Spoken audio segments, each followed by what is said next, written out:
as a pastor, have you ever had to deal with racist stuff between your church members or between your church and another church or anything like that?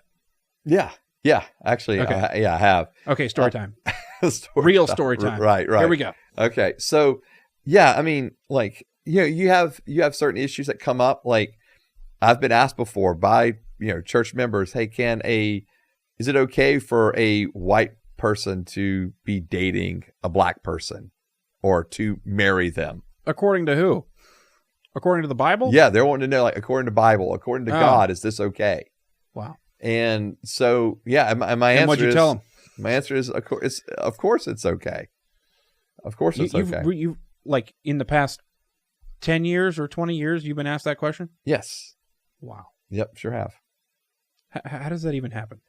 It does. I don't get it. Yeah, it does. And especially for, and I'll say this, especially for, individuals that are older, and it doesn't seem okay. I think that the interesting thing to me was that the person who was asking, it was a genuine question. Like, they really genuinely wanted to know. Like, they had been told their whole life it was not okay. Oh. And they were coming to me going, I've been told this my whole life, that it's not okay, but I don't think that what I was told was right. So what do you think, Pastor? And then I go, well, actually, I think, unfortunately, what you've been told your whole life is wrong. And here's why it's wrong. And then sit down with the Bible and talk to them about it. Because I think that that's an important thing for people to know. But it also is heartbreaking that they have been told, whether it was by family or previous pastors or whatever, that it was not okay. Right. So, and my guess is it probably didn't come from other pastors. Maybe it had, but my guess is, family, friends, your society, the environment you're in, that's where you're hearing that stuff. And so I was actually really grateful that someone would come up and ask me that question and genuinely want to know. And from that point on, they were like, okay, cool, I'm good with it. Right? They genuinely wanted to know. It wasn't for them? No, not for a situation. It wasn't even for like a situation they were dealing with. Oh, okay. It's just, I think for whatever reason, it had just become something that was stirring in their own mind. And they were getting bothered by it. The fact that that's what they had always been told.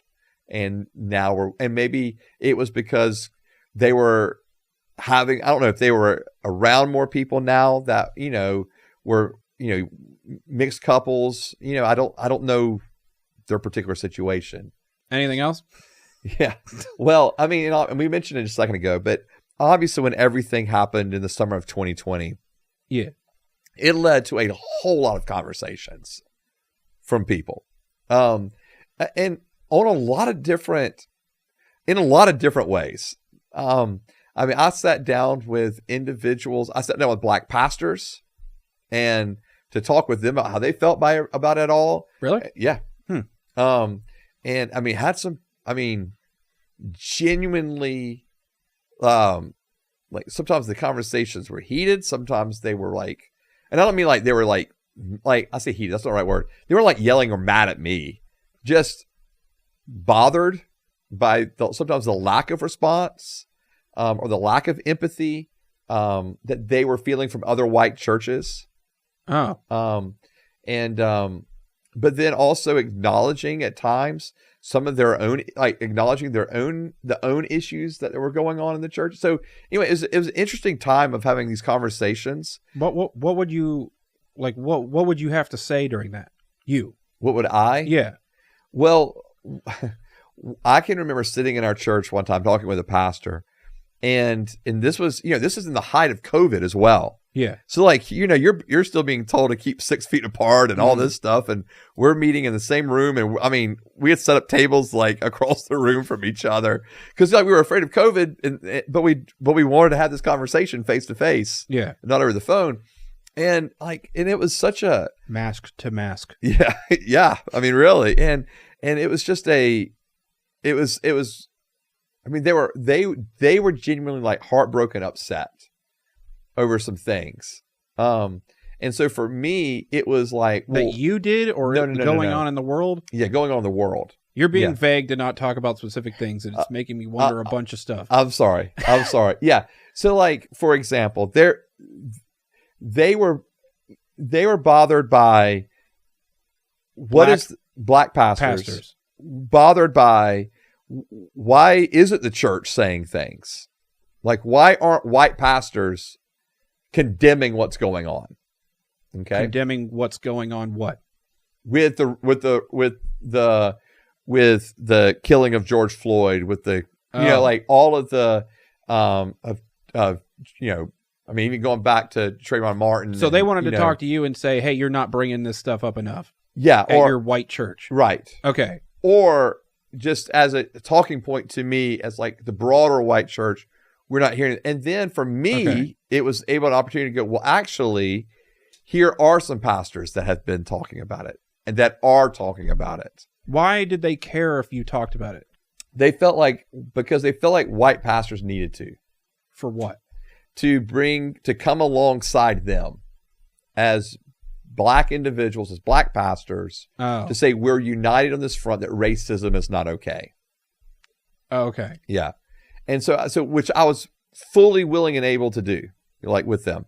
And so, but then also, but then it's this interesting balance, right? Because like there's the fault that we can have for maybe not seeing that there is racism at times, but then also the reality of that, like the reactions with the racial riots, they had to condemn as black pastors. Right. Okay. So they knew that wasn't right. So then you were the one sitting there going, well, why don't you guys talk about this? Well, and they knew that they needed to, but it created their own tension within their own congregations. Right. Right. So we're working through all this stuff. This is like real life stuff. Yeah. And of course, in the middle of all of this, you've got police officers, right? Well, then I know police officers. So then I'm bringing police officers into these conversations. Mm-hmm. And boy, that can get charged. And so it was such a fascinating time to deal. So were they good conversations? They were all good conversations. Did you guys shake hands and? Absolutely. Well, not really. It was COVID. But yeah. Did you guys elbow? We ended on positive notes. Okay. Yeah, but I sat down with police officers. I sat down with other black members of our congregation. I remember sitting down I called up several young adults that I had discipled, that I was close with, that were black, that I called them up and said, hey, can y'all meet me? I want to talk to y'all about all this. I want to hear your feelings on all of this. Mm-hmm. And so we met up and just let them talk about it, because I wanted to hear their perspective as young black men, what was going on, and like in their own hearts and in their own minds. And so it was, I think a lot of those things ended up being really healthy conversations, because just the fact that you've got relationships with people, you can sit and have conversations, but they were also real things for our church members or in our community at that time. Okay. Yeah. Can I mention another thing though? Yes. That's interesting to me. So, in the midst of kind of the fallout from all of this was a lot of the CRT and DEI training. And so, Okay. And in particular, companies forcing DEI training. Okay. And what was one of the interesting things that came out of that was, so you have to take, these companies would ask their employees to go through this DEI training, and in that DEI training, you'd have to ask, or they would ask, especially for white people, right? Like you go through the training, they would have different things, whether it's write a note of apology to a black coworker, or stand up in front of your. Sorry, you're black. No, sorry. I'm sorry for any racial thing I may have said or done, racist thing I've said or done against you, and so. But what was interesting was you began to hear from people who were, like, for example, we were talking about this a second ago, but a mixed couple. So there was a white spouse. So there a couple, one's white, one's black. And the white spouse was going through the DEI training and being told that they were racist and that they needed to ask for forgiveness for being racist, even though they're married to a black person with mixed kids, right? But they were like, well, but you're still racist. Yeah. And so like, that's like, so even helping, like, and they were like, I don't think I am. Like, I'm married to a black person. People would come to you with these types of problems as a pastor? As a pastor. Yeah. Yes. Yeah. They would even like, I get people, they'd send me like screenshots and stuff. Your job is hard. I mean, you don't do anything, but right. I preach once a week. Yeah. That's really it. And, well, I got 2 services now, so it's twice a week. But I mean, they'd take screenshots of the training and be like, this is what they're asking of me right now. And it was just, man, it's wild. And so again, I'm not against becoming empathetic toward the fact of that there can be racist encounters with, right? Like that those, in the black community have experienced racial, injustices at times. And I'm not denying that. Like, none of us should deny that. But the core of it then becomes, well, therefore all white people are racist, or all white churches are racist, or that's the leap that doesn't need to be made. But man, when the louder, broader society is yelling at them, I say yelling at them in their ear, that's actually the next jump to make. It made it hard for black people in our own congregation to try to figure that out. And so that was an interesting dynamic, right? We got black people in our own congregation trying to navigate that out. And again, it led to great, healthy conversations, but yeah, so they're all real things that I've had to deal with, as a pastor. So